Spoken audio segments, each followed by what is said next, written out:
Viral aksi vandalisme di KRL Tanah Abang, kabur panjat tembok saat ketahuan.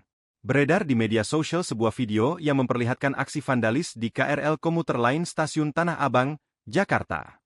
Dalam rekaman video itu, terlihat dua orang terduga pelaku vandalisme, tengah mencoret-coret badan KRL dengan cat semprot.